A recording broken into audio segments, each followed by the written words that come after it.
c'est une salutation et aussi un merci.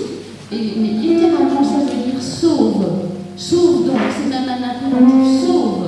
Donc quand nous allons accueillir ce soir comme invité d'honneur notre Seigneur Jésus, puisque nous savons qu'il n'est pas mort, qu'ici, il est mort physiquement, mais qu'il est ressuscité, qu'il vit, qu'il est le même hier, aujourd'hui, éternellement, que quand 2 ou 3 sont réunis en son nom, c'est lui qui l'a dit, il était présent au milieu de nous. C'est pourquoi nous savons qu'il est là ici, nous le savons par la foi. Nous allons aussi entendre les effets que Jésus a encore, que la prière par le nom de Jésus a encore sur nos contemporains, comme il y a 2000 ans. Nous aurons des témoignages qui pourront attester que ce n'est pas des fables, que c'est la vérité, que Jésus est réel, que Dieu est réel, que Jésus a sauvé il y a 2000 ans et il sauve encore aujourd'hui de la même façon quand nous mettons notre confiance en lui. Alors comme il est présent en esprit aujourd'hui au milieu de nous, nous allons chanter Hosanna. Bienvenue à toi Jésus et sauve-nous encore ce soir. S'il y a des personnes qui sont dans la souffrance physique, morale ou dans les doutes spirituels, cette soirée est pour vous. Jésus est là, il va faire quelque chose pour vous. Alors nous allons nous tourner vers lui maintenant et lui dire merci pour sa présence. Parler, ne mange pas le micro, il faut au moins 20 cm. Il y a trop d'écho.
Yeah.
Donc nous allons maintenant retracer dans le chant suivant le voyage de Jésus du ciel sur la terre, puisque dans Colossiens, nous apprenons que Jésus est l'empreinte visible du Dieu invisible, que c'est par lui, en lui et pour lui que toutes choses ont été créées. Les choses invisibles, les esprits, de même que les choses visibles sur la terre et sous la terre. Donc, il est au-dessus de tout, mais par compassion pour nous, car nous étions brisés, nos cœurs étaient brisés et nos esprits aussi. Nous étions incapables de nous reconnecter avec Dieu, de même que j'ai lu ça dans Wikipédia, ça m'a intéressé. Les panneaux solaires sont supposés convertir les rayonnements du soleil en électricité, ce qui nous permet de nous fournir en chaleur et en lumière. Mais ces panneaux peuvent être détériorés par trop de pluie, trop de glace, trop de chaleur, un manque d'entretien, et à ce moment-là, ils ne captent plus rien.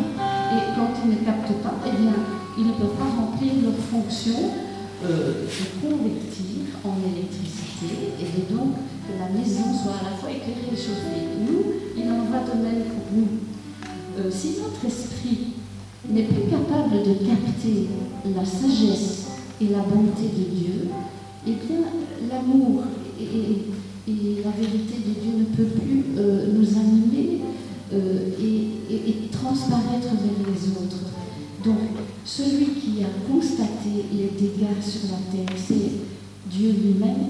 Il a envoyé son Fils, le Verbe de Dieu, dans la chair, afin de nous montrer le vrai visage de Dieu et ainsi de nous réconcilier avec lui. Nous avions entendu beaucoup de fausses histoires à propos de Dieu, soit qu'il n'existe pas, soit qu'il existe mais qu'il est indifférent à notre monde et à notre condition, soit qu'il n'est pas indifférent mais qu'il est tout le temps à pointer un doigt vengeur vers nous pour nous coincer à chaque tourment. Jésus est venu nous montrer l'inverse. Il est venu nous montrer que Dieu a compassion des malades, qu'il guérit, qu'il délivre les possédés, qu'il rétablit les personnes dans leur dignité humaine, dans leur statut social, dans leur statut familial. Pensons à la façon dont Jésus s'est adressé aux femmes. J'ai rencontré dans un bus un musulman qui me voyait lire la Bible et m'a dit « Moi aussi je suis devenu chrétien parce que j'étais choquée par la façon de vivre chez nous, dans nos pays.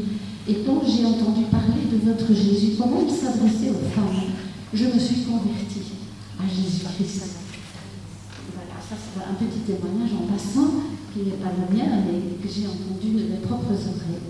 Alors, nous allons chanter ce Jésus qui est descendu, qui nous a montré le vrai visage du Père, qui s'est laissé affublé de tous les malheurs qui peuvent nous arriver à nous, et qui a pris la décision avec le Père de pardonner. Et c'est ainsi que nous pouvons dire que nous sommes sauvés, parce que Dieu a déclaré que notre dette était payée, que le péché n'existait plus à ses yeux, si du moins nous mettons toute notre confiance en Jésus et en ce qu'il a accompli pour nous. Au-dessus des puissances.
Pareil qu'on fait maintenant des guitares qui s'accordent automatiquement en cours de route, bien vivement.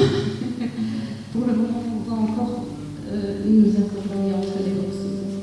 Merci pour votre patience. Le prochain, de gloire à son nom. Nous allons encore une fois reconsidérer ce qui est arrivé à Jésus, mais aussi la suite de l'histoire jusque dans l'éternité. Où nous le reverrons, il a promis de revenir. Le couplet 4 dira: il reviendra de blanc vêtu, percer la nuit, notre Jésus. Et je serai parmi les saints, captivés par sa gloire sans fin. Gloire à son nom.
je la connais.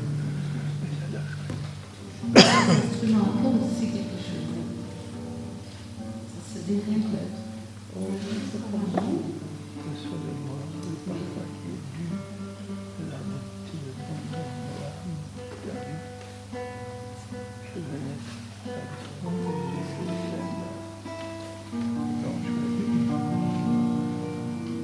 Le chant suivant, notre réponse à ce que Jésus a fait pour nous.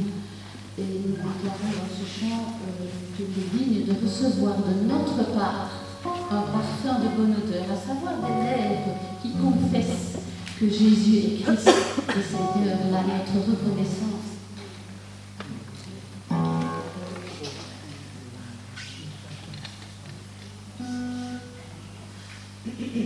Et donc voilà, nous allons offrir au Seigneur le parfum qui lui est dû.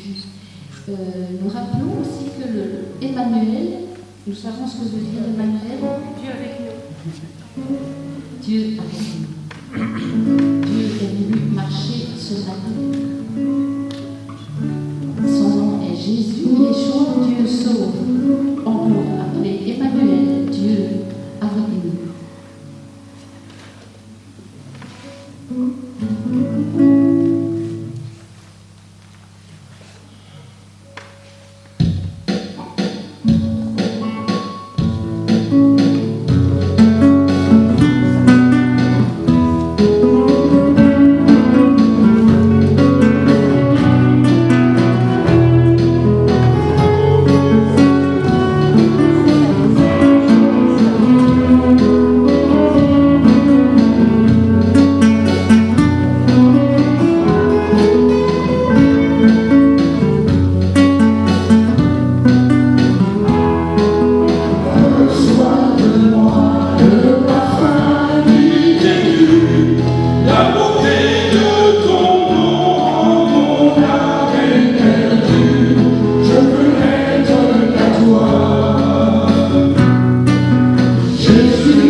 Je vais essayer sans micro.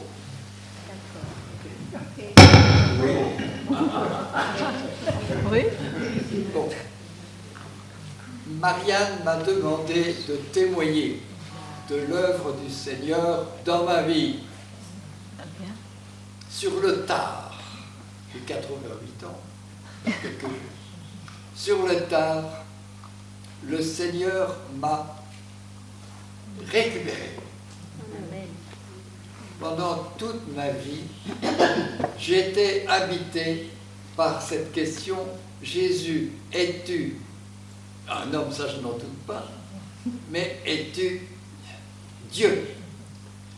Et je n'arrivais pas à accepter qu'il puisse être Dieu. C'était mon pierre d'achoppement. Et cette pierre, je l'ai gardée très longtemps, jusqu'au jour où, à la faveur d'un contact régulier avec des frères évangéliques, après avoir écouté quantité de témoignages de conversion de musulmans au Christ Jésus, homme et Dieu,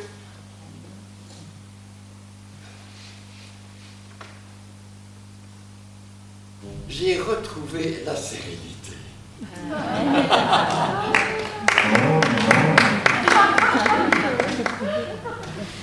J'ai retrouvé la sérénité.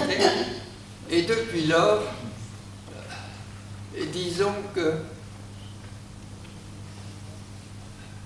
je ne dis pas que je fais des miracles, mais depuis lors, j'exerce, oui, j'annonce Jésus à des différentes personnes et elles se convertissent.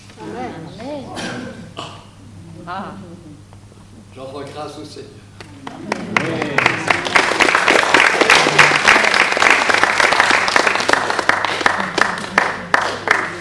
Il y a autre chose que tu n'as pas dit, mais bon, ça se te laisse dire. Tu n'as pas parlé de... Tu as osé faire des prières au nom de Jésus avec des guérisons à la clé. Voilà, c'est ça. Est-ce que vous avez compris? Oui, mais ce que j'ai dit. Oui. Oui. Et Marianne veut davantage de détails, je crois. Non, Après, dans les minutes qui suivent cette soirée, ou bien dans les jours qui vont venir, je suis tout prêt à répondre dans le détail. Il y a, on peut dire en tout cas que par la prière recommandée par la position des mains, il y a sa pouvoir. On n'entend pas. Vous n'entendez pas? Donc, ah oui, Ignace, tu ne veux pas te présenter pour les personnes qui ne te connaissent pas en fait? C'est bon qu'on n'entend pas? Il faudrait que les communications se fassent avec l'amplification qui est là et les deux bas. Parce que l'acoustique dans cette église est parfaite. Tandis que ici, il y a au fond deux amplifications. Ça, la position des deux femmes, des deux bas, ça a été étudié. Oui, d'accord. Bon, et ça fonctionne bien. Tout le monde sur Waterloo dit à Sainte-Anne, on comprend. Oui. À Saint-Joseph, on comprend. Bon. Et ces vagues sont trop fortes dans le rapport au volume de l'église. Et ils sont mal tracés. à leur place. Donc, la prochaine fois, il faudra réétudier. Parce que c'est merveilleux ce que vous faites. Donc, je m'appelle Ignace Pissard. Je suis l'ancien curé de Saint-Al-Waterloo. Ici. J'ai été curé de 1990 à... c'est ce que je dis. C'est 90. Oui, c'est ça. Jusqu'en 2006. Et je suis retraité de 2006 à 24, ça fait déjà un bon bout. Bien, bravo.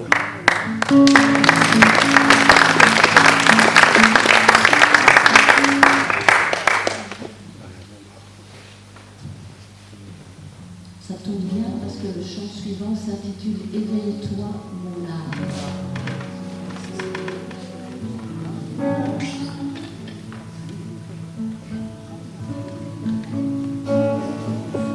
Nous voyons ici que on peut parler à sa propre âme. Dans les psaumes, souvent, le psalmiste parle à son âme. Bénis l'Éternel, mon âme.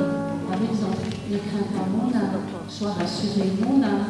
Donc c'est ce fameux esprit dont on parlait tout à l'heure, qui peut être brisé sans contact avec Dieu et sans pouvoir capter la sagesse, les paroles et l'amour de Dieu.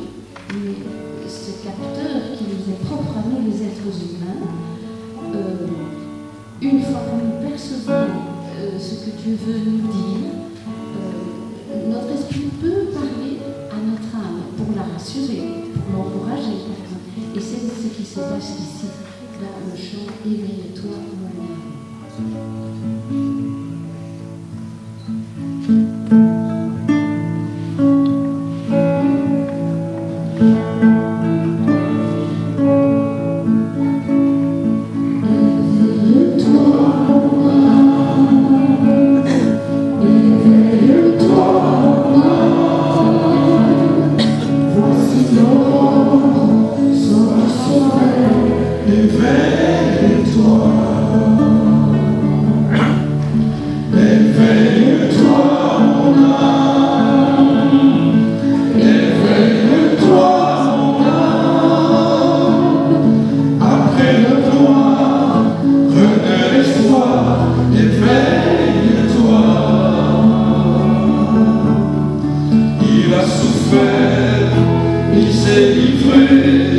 Sacrifié, il a su le droit.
Voilà, Christiane, quand on s'est parlé au téléphone, tu m'as dit oui, je veux bien expliquer ma résurrection. Alors, moi ça m'a frappé. Donc, voudrais-tu nous décrire ce qui t'est arrivé, dans quel état tu étais à une certaine époque de ta vie? Oui, à une certaine époque de ma vie, j'avais autour de 40 ans. Et voilà. J'ai rencontré, grâce à mon fils, une responsable de maison d'éducation pour nos enfants. Donc, un problème psychique ou de santé. Et là, elle s'occupait d'une façon merveilleuse de nos enfants. C'était vraiment exceptionnel. D'ailleurs, elle était réputée pour ça, très connue dans le milieu médical. Et elle fait des merveilles avec nos enfants. Vincent fait beaucoup de progrès. Et c'était merveilleux. Seulement, moi, je l'ai payé très fort parce que cette personne a vraiment été pour moi une image maternelle et dont je manquais beaucoup, une référence maternelle. Et donc je me suis mise à l'admirer profonde admiration et beaucoup d'amour. Je rêvais qu'elle pourrait devenir ma mère. Mais bon, elle ne s'occupe pas des parents, elle s'occupe des enfants. Mais bon, elle m'a fait comprendre ça très adroitement. Et donc, il a fallu heureusement que Vincent, qui avait l'âge de partir pour passer dans l'équivalent de secondaire, heureusement qu'on a quitté l'institution. Je ne l'ai plus revu après. Mais moi, j'étais vraiment marquée affectivement, psychologiquement.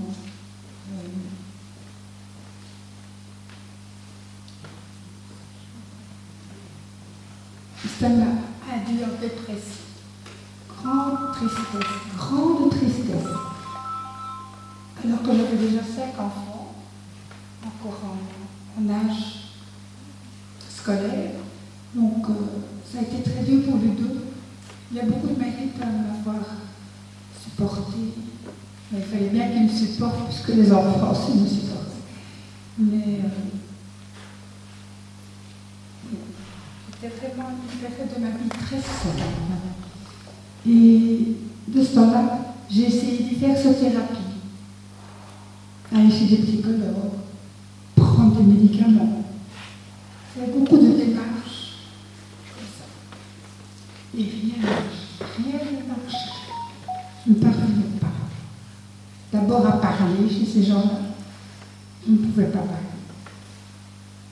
Alors j'ai quitté ce milieu médical et j'ai fait, heureusement, par grâce, la rencontre d'une catéchèse qui m'a vraiment apporté le Seigneur vivant dans sa parole. Il ne faut pas chercher très loin. Écoutons dans nos églises ce qu'on dit à propos de Jésus. Écoutons. Il est la parole vivante qui nous tire des grandes difficultés. Et bon, je me suis dit à écouter sa parole, à l'apprendre, même par cœur, ce que me proposait cette catéchèse. Et l'évangile de Marc, transmis d'une façon orale. Et on met à peu près 7 ans pour faire un évangile. Et on la répète régulièrement, on la répète, c'est possible. Tous les jours, on chute, on a appris le salut. Et vraiment, on vit une parole vivante. Et je vous dis, alors on parvient à persévérer. Et bon. Les faits, c'est que je n'étais beaucoup moins triste en tout cas. Ou pas pour longtemps, en tout cas, je retombais parfois dans la tristesse, mais pas pour longtemps. Et donc j'ai continué avec cette parole, qui était aussi commandée par un orthodoxe qui n'était pas prêtre, mais qui a approfondi très fort la transmission de l'Évangile. Ce que tu veux dire, c'est que tu veux témoigner de l'effet de la parole. L'effet de la parole, qui est vivante sur ton esprit, sur ton âme, sur ta personne. Sur ma personne, sur mon cœur. Mais il faut continuer, il faut toute une vie. Et dès que j'arrête un peu pendant quelques années, eh bien, tout de suite je sens vraiment la différence. Je vis plus difficile. Merci. Voilà. Merci infiniment,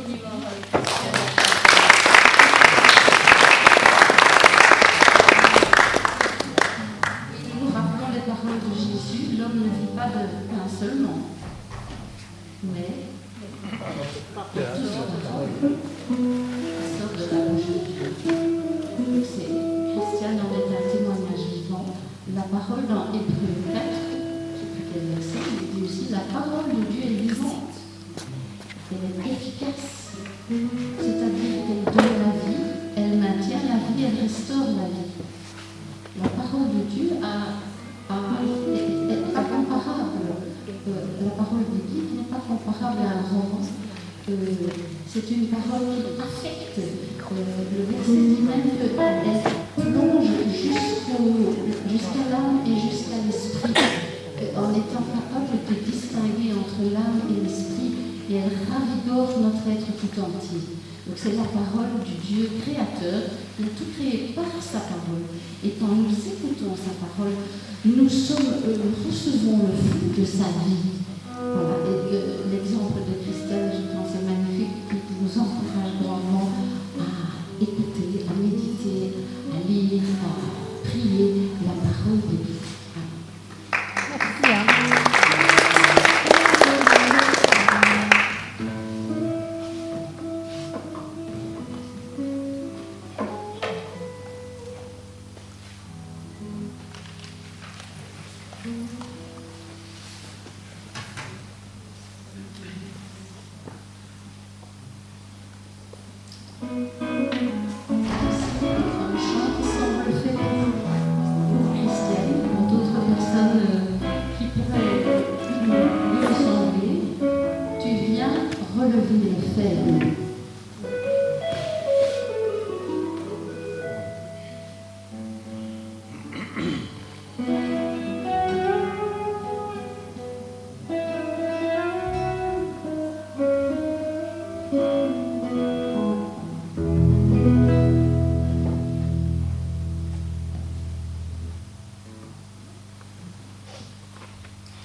bonté de Dieu,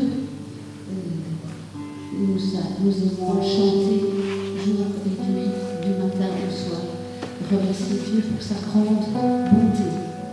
Une bonté, il y a des paroles que je trouve très belles au milieu et qui disent, oh c'est traduit de l'anglais évidemment, mais c'est bien traduit. Et on dit dans le chant, ta bonté me poursuit. Ce n'est même pas moi qui vais à la recherche de ta bonté, c'est toi qui me poursuis. Dieu, tu me poursuis par ta bonté, ton amour me poursuit, ta grâce me poursuit. Même quand je m'éloigne, toi, tu viens me poursuivre et tu viens me rechercher. Il y a des témoignages à ce sujet, mais ce sera pour une autre fois.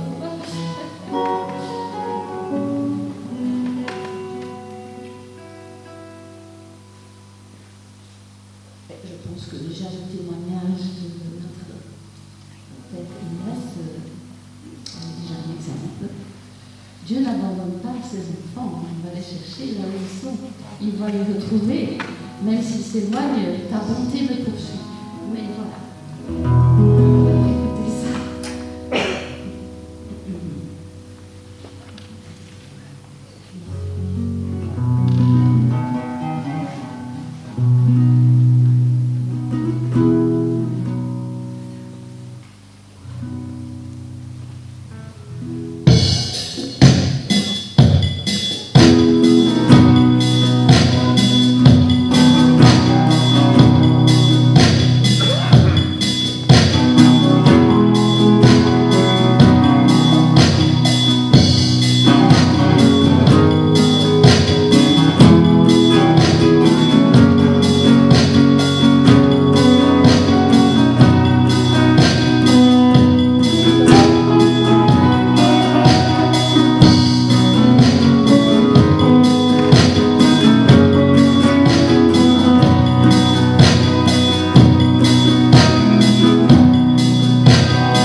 Bonsoir à tous. Je m'appelle Nicole Leclerc et je me suis convertie, je pense, dans les années 85. Ça date. Et ce qui m'est remonté à la mémoire, quand tu m'as demandé tantôt de dire un peu quand je suis convertie, etc. Ce qui m'est revenu en mémoire, c'est que. Ça va comme ça? C'est que j'avais eu envie de lire la Bible. Pourquoi, je ne sais pas. Et ma belle-sœur m'en avait prêté une. Et forcément, j'ai commencé comme un livre dès le début. J'ai rien compris. Je fermais la Bible, Dieu, le livre. Et bien, quelques mois après, mon cousin et Seigneur prit la parole chez moi. Ce qui veut dire que vraiment le Seigneur avait lu mon cœur. Et là, il a envoyé quelqu'un pour apporter la parole. Voilà. Par contre, il y a quelques années, j'ai eu le lichen plan ulcéreux dans la bouche. Ça a commencé toujours comme ça, c'était dans les coins ici de la mâchoire, il y avait une très forte inflammation qui venait. Et mes gencives devenaient blanches. Bon, forcément, quand on a des trucs comme ça, on se dépêche, on court chez les médecins, chez les spécialistes, chez les professeurs, et tous m'ont dit la même chose, comme quoi c'était inguérissable. Donc, j'étais à Saint-Luc, j'étais à Erasme, j'étais dans une clinique à Namur, j'étais forcément à Braine-l'Alleud, c'était mes premiers. Mais ils m'ont dit tous la même chose, c'est inguérissable. Alors, Joël m'a rappelé, parce qu'ils ont vécu ça avec moi. Joël, c'est une amie, oui. Une autre protestante. Elle m'a dit, n'oublie pas toutes les fois que tu ne savais pas sortir de chez toi, tellement que c'était enflammé, et j'ai un dentier, donc forcément, je ne savais pas le mettre, je n'osais pas sortir, en plus j'avais très mal. Donc c'est pour vous dire que c'est vraiment embêtant. Suite à ça, j'ai... Bon, mais je ne dis pas au bon endroit. Ah, excusez-moi. Hein. Ah oui, oui, mais j'ai reçu aussi ce que j'avais, c'était de la cortisone pour gargariser. Et ça m'aidait quelque part. Et alors, c'est vrai que comme on allait souvent en visite, quand il y avait quelqu'un qui venait prêcher, etc., j'allais demander la prière, je m'avançais aussi quand il y avait un appel pour la guérison. Un appel, c'est le pasteur qui fait un appel pour toutes les personnes, en général, hein, c'est comme ça, c'est pour toutes les personnes qui ont un problème de santé. Alors on s'avance et il prie pour les personnes. suis égarée, excusez-moi. Différentes églises. Oui, donc j'étais, oui, on allait. Qu'est-ce qui s'est passé? En fait, on allait dans les églises, surtout là où le Saint-Esprit était à l'œuvre, tu vois. Et ça, pour nous, ça nous motivait à aller. Ah tiens, tel vient prêcher un peu, tu vois. C'était juste en visite, quoi. Hein. C'est ça que. Donc ça a duré combien d'années? 5 années. 5 années. Donc oui, pendant 5 ans, ça a duré ce problème de gencives, quoi. Jusqu'au jour où je suis allée en visite à l'église de Moucron. Le pasteur a fait un appel. Donc pour toute personne qui avait des problèmes de santé devait s'avancer. Et il a commencé à prier, à